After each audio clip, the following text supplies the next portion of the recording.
Good morning.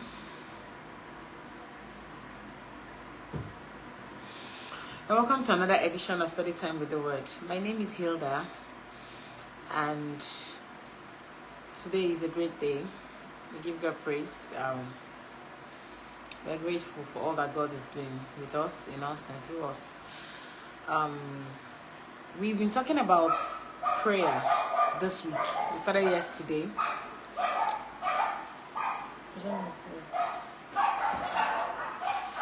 We've been talking about prayer this week. Thank you. We've been talking about prayer this week, and it's yesterday we talked about what is prayer, meaning what prayer is. And today we are going to be talking about what prayer is not. And yesterday, even as much as we talked about that, we said a lot of things concerning how much of a communication and that's prayer helps us to achieve with God. So today we're going to be looking at what prayer is not. Let's look at Matthew chapter 6, verses 5 and 7 to 8. Matthew chapter 6, verses 5 and 7 to 8. Jesus teaching us about prayer and also telling us what prayer is not. He says, when you pray, don't be like the hypocrites. Don't be like the hypocrites who love to pray publicly on street corners and in the synagogues where everyone can see them. Because as at that time, they had the practice of bringing out their prayer, for their prayer routine, bring out their stuff out and then begin to pray outside. Jesus says, I tell you the truth, that is all the reward they would ever get. Verse 7, he says, when you pray, don't babble. Don't babble on and on as the Gentiles do. They think their prayers are answered merely by repeating their words again and again. Jesus says, don't be like them, for your Father knows exactly what you need even before you ask them. So, prayer is not something we do to curry favor from God. It's not something we do because we need a favor from God. No, we are favored. Because this is an era of grace, and so we all have access to the divine favor of God. We all have access to uncommon favor. So prayer is not something we do because we want to curry favor, we want to get something, or we want to appeal or manipulate, and then we get emotional. That's not what prayer is all about. Prayer is something we do because we need Him, our sufficiency is in Him, and all of that. Then I listed some points out here. I listed 6 points to express or explain what prayer is. Now, number 1, I said prayer is not an act. It's a life. Prayer is not an act. It's not talking to God. It's talking with God. There has to be a response. There is a response. There's someone at the other end listening, and that is God. So prayer is not talking to God. It's talking with God. Most times repetitions of prayers can be born. Most times they are born out of doubt. You've asked God for something. You've spoken to Him about something. You raise it again and again and again and again. Do you understand? I'm not speaking about the place of intercession now. I'm talking about personal needs, personal issues, worries, anxieties, and things like that. So we talk to God about it, talk with God about it, and then we are on it for the next 6 months, for the next 5 months. Do you understand? Then that's what I mean when I say prayer is not an act. Prayer is a life. It's something you do. It's something you do consistently, something you do continually. You are speaking with God, you're talking with God continually. Do you understand? And I'll never forget that even in the most trying times, God is closer to you than ever. Never forget that. So when I say prayer is not an act, what do I mean? Prayer is not an act, what do I mean? And also, when prayer becomes an act, what are the things you see? What are the likely things you can connote when you say prayer, when you make prayer an act? Number 1, you encounter problems, more problems in life that will overwhelm you. You encounter more problems when you make prayer an act. When you make prayer religious, or probably some people think that until they've shaken their body or they do all those gesticulations, the prayer is not it. No. You can do all of that as you are led. but ensure that it's not about that act. It's something you do on a daily, continually. So when prayer becomes an act for you, you get frustrated. Why? Because you're not going to be you're not going to be hearing the responses of God as to what you're talking with him about. Do you understand me? Even when God speaks, you might likely not hear, or you might expect him to speak in a certain way, of which he will not, because he's not answerable to you. So when prayer becomes an act, you get frustrated because you think your prayers are not answered. Sometimes you can be asking God for something, but the answer to your prayer is not him giving you that thing. It's in him giving you the wisdom to get that thing. I don't know how to explain that. I hope you understand what I'm saying. So when it becomes an act, there's no relationship actually. Then number 2, you become responsive, more responsive, which prevents you from living an overcomer's life. When prayer becomes an act, you become more responsive even to the challenges that you're facing. Meaning that when challenges are more, you pray more. I don't know if you understand me. When problems are more, you pray more. When trials are more, you pray more. So you are meant to pray more every time. It shouldn't be tied to when there's a problem or not, or when I'm sad or when I'm happy. So when you make it an act, that's what happens. When you feel like, you do it. When you don't feel like, you don't do it. When there are trials, you do it. When there are no trials, you relax. Do you understand? Now, when prayer becomes an act, what happens? Number 3, you walk in ignorance. There are a lot of things you will not be aware of, because in the place of prayer, most times, like we said yesterday, in the case of Daniel, you get clarity, you get revelation, you receive light from God, you receive empowerment from him to forge ahead. So when it becomes an act, you walk in ignorance. There's so many things you'll be ignorant of. Some of us have been making a particular request, or talking with God, or talking to God about certain things, and he has answered, but we have not received it. Do we understand? Then number 4, you suffer limitations when prayer becomes an act. There are limitations. Why are there limitations? Because there's ignorance. And when you find ignorance, you find darkness. When you find darkness, you find limitations, and you find stagnation. You suffer limitation when you make prayer an act. When you only pray more when you are in the gathering of believers. That's action. You are showing off. You only pray more when they give you the mic. When you're not holding the mic, that's it. You only pray more in the gathering of brethren. You're supposed to pray more, like, let it be more personal to you than in the public domain. That's what Jesus Christ is telling us. You don't pray like the hypocrites do. Do you understand? So, number 5, when prayer becomes an act, you live for self to satisfy your needs and earthly pleasures. When it becomes an action, all you bring to God is your needs, your cares, your worries. There's nothing about God in all your prayer. Do you understand? Number 6, you become a wavering Christian. So it's easier for you to bicker, complain, and be ungrateful. It's very easier for you to be bitter towards the situation. When you pray, you ask God for something, and it seems like you feel like God is delaying, you get frustrated. Sometimes some of us go and search other means. We go other means and say, let me try this one. This one is taking time. Do you understand? So when prayer becomes an act, you become a wavering Christian, meaning that you only come to God when you have circumstances around you that are beyond your control, and it shouldn't be so. It means Apostle Paul will tell us, I've learned to abound and to abase. Even when there is much, be grateful. Even when there is none, be grateful. Do you understand? Even when there is none, pray. Even when there is much, pray more. When you are in abundance, when you have so much wealth, you need God more than ever. I can tell you. Do you understand? Don't say, that contract I've been praying for, I've gotten it, so you just relax. No, you need God more. Do you understand? Number 7, you begin to implore people with finances to pray for you. When prayer becomes an act for you, you start paying people to pray for you. So a lot of believers do that. They get a prayer contractor. They give the prayer contractor money and say, pray for me, or I want this particular thing. It's an action for you. Prayer is an act for you. It's not a life. Prayer is not an act. When it becomes an act, you start contracting prayer warriors to pray for you, and you give them money and they pray. Do you understand? Sometimes we get answers and we are thanking God, giving testimonies, but you're not growing. You're not growing. The question is not whether it's answered or not through that means. The question is, do you know God? Know God for yourself. Have a personal relationship with him. Talk with him. The same access they have, you have it. Do you understand? And sometimes some of these people you are contracting to pray for you, they don't know God.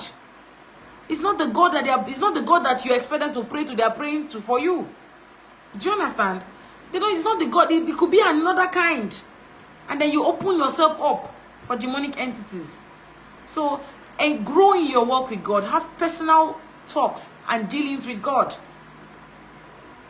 That's the end of that when prayer is an act. I talked about when prayer is an act. These are the things that you see. When you see yourself playing all these roles unconsciously, you have made prayer an act. It's not a life for you. Then number 2, what prayer is not. It is not tied to position, but the position of the heart. It's not tied to whether you're a pastor, whether you're an evangelist, whether you're the head ushering department, or the lead vocal, or whatever. It's not tied to all of that. It's tied to the position of your heart.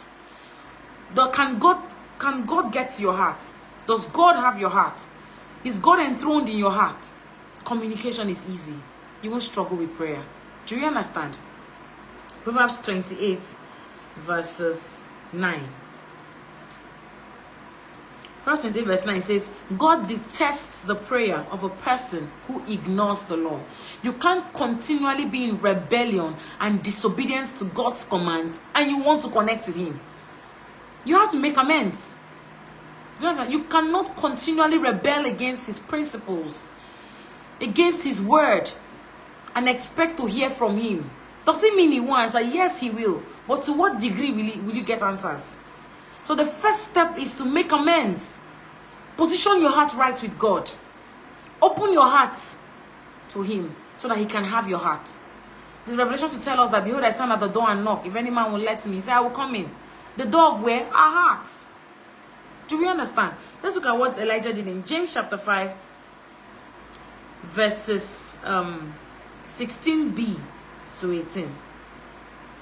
He says, the earnest prayer of a righteous person has great power and produces wonderful results. The earnest prayer of a righteous person has great power. How do we know? Look at James chapter 5 verse 17 to 18. Elijah was as human as we are, the Bible is speaking. And yet, when he prayed earnestly that no rain would fall, none fell for 3.5 years. None. Then when he prayed again, the sky sent down rain and the earth began to yield its crops. That's a man that is human like we are. What impact? What's the impact of your prayer life? Even to yourself, even to everyone around you. Before we can talk about the nation we're talking about the atmosphere. What is the impact of your prayer life to you? When your prayer life is effective, it can be revealed in the way that you live. Do we understand? That's Elijah. The scripture defines him as human as we are. That's what James is telling us. He said he was able, he prayed and rain never fell for 3.5 years. So, to a lot of believers, we make prayer more of an act than a life.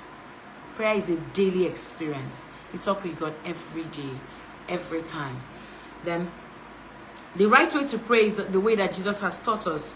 Even if you choose to go on the mountain, even if you choose to go on your knees, even if you choose to lie on your bed, even if you choose to lie on the floor, ensure that you have a heart-to-heart connection with God. It's not the fact that I'm a minister means, as a minister, it's not a defining factor that I should pray more than you. No, we are all children of God. We are all believers and children of God. So whether I'm a minister, whether I'm a child of God, or whatever it is that God has called me to do, can I stay connected to God? I may be a businesswoman in the marketplace selling things. When I was a taxi driver, I was communing with God per time. For every time a client entered my car, the Lord was speaking to me about them. There are some of them he would permit me to speak to them concerning what he had said. There's some that I didn't need to tell them. Do you understand? It wasn't for their information. Do you understand? I remember someone entered my car, and she entered with a friend, and the Lord started ministering to me about her. And the lady she entered the car with didn't mean well for her, but you need to have seen the way they were laughing and chatting away. But when the friend dropped, they dropped from my car. Remember now, I dropped them off. When I got home, I had to call her because I had that burden, and I told her, be wary Be wary of unfriendly friends. Be wary of enemies that pose as friends. I remember her, she was so grateful that day. So you must constantly hear God. Praise God. Number 3. Prayer is not to fulfill a religious obligation or a ritual. It is not that. It's not to say, because you have not prayed today, you say, oh, I have not prayed today. And you remember, and you pray, and that's it. No, that's not what prayer is. It's not to fulfill an obligation or a ritual. Do you understand? Don't make it an obligation. Make it about God. Make it more about your relationship with God than anything. Then number 4, it doesn't have to be loud. Praise God. Prayer doesn't have to be loud. Let's look at Mark chapter 5, verse 25 to 29. See the woman with an issue of blood. See what she said. She had suffered for years and she had constant bleeding. She had spent money being to doctors, medications, not getting any better. And look at what she said in verse 27. She said, so she came up, she heard about Jesus. She came up behind him through the crowd and touched his robe. But before then, she had thought to herself, if I can just touch his robe, I will be healed. It was a thought. It was a thought that materialized into her healing. It was a thought. She prayed it. She wanted to be healed. That was a prayer she said from within. And it had more impact than most of us have ever prayed. Do you understand me? It had more impact. It brought about her healing. And she moved with the faith, believing that she will be healed. Then number 5, prayer is not only when there is a problem. James chapter 5 verse 13. James says, are any of you suffering hardships? You should pray. Are any of you happy? You should sing praises. So, meaning whether you are suffering hardship, whether you are happy, pray. Don't make prayer all about when things are hard. Don't make prayer all about when things are not rosy, when things are not in your favor. Don't do that. God cannot be used. God cannot be used. Even when you are joyful, James tells us, he said, sing praises. That's also prayer. Constantly pray. Then lastly, prayer is not a wish. God is not a magician. You know that thing, like genie, make 3 wishes. You know, and you say, I wish to. That's not prayer. It's not a wish. God is not a magician. Do you understand? I remember some persons have asked me some time ago, Ma, please pray for me. And I say, why? Some people don't know, they don't have a reason. Just because they see that you're anointed, God has called you, you're a servant of God, they say, pray for me. I say, why? I remember having a meeting, I have a meeting in the stadium, like by weekends. And one of the men say, after this thing, can we pray? I say, why? When you ask them, we've had prayer sessions before.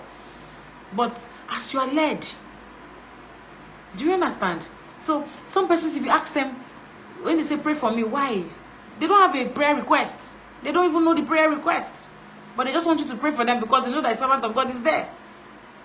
I remember some time ago, a lady was telling me, please pray for her. I said, but I'm not led. So for the next fellowship we have again, she said, Ma, you've not still prayed for me. I said, but I'm not led. I think it happened like on 3-4 occasions. I think the 4th one, then the Lord now opened up to me and told me that I should tell her that she should forgive everyone that has offended her, that her deliverance lies in her forgiveness. And then I called her, I said, come. You said I should pray for you, but I said, see what the Lord said I should tell you. That was the prayer she needed. That was what she was meant to do to receive her deliverance. And when I told her give her that instruction, she broke down and she was in tears. Do you understand? And I held her and told her, you must really have hurt what they did to you. So just picture that I didn't hear God. I probably just pray. I needed to hear God as to what her problems were, because she had told me all her problems, the issues she had, but I didn't have anything to pray. And I waited to hear from God. Do we understand? So prayer is not a wish. God is not a magician. And we always have our part to play, as seen with the woman with the issue of blood. We always have our part to play. Most of the times, we neglect our part and expect God to play his part while we go to sleep. It doesn't work that way. Just picture that the woman with an issue of blood had thought to herself, if I touch his robe, Jesus will heal me, and she didn't touch it. She will never have received that healing. So she moved by faith and received her healing. In all that we've said today, remember that prayer must be relational. It doesn't have to be loud. It doesn't have to be, it can be simple. It can be, just pray as you're led. If you're led to pray loud, that's fine. Do you understand? Prayer is, make sure your prayer life is more effective. It has to be relational, relate with God. It's prayer is powerful, you know, and it reminds us to constantly stay humble and totally rely on God. I hope you are blessed by today's teaching and study time with the word. We have a summary of what we talked about today. We talked about what prayer is not. We said prayer is not an act. We talked about prayer is not tied to position or function or mantle of office. It's tied to the position of our heart. We said prayer is not to fulfill all religious obligation or ritual. We said prayer doesn't have to be loud. We talked about prayer is not only when there's a problem or a challenge. And lastly, we said prayer is not a wish, for God is not a magician. I hope we are blessed today. Thank you very much for joining us today on Study Time with the Word. I'm going to be here again tomorrow at 9 a.m. Same time tomorrow. I hope to meet each and every one of us here. And tomorrow we are going to be having an interesting time. We're going to be talking about the necessity or the benefits of an effective prayer life. The necessity or the benefits of an effective prayer life. Thank you very much for joining us today, and God bless you.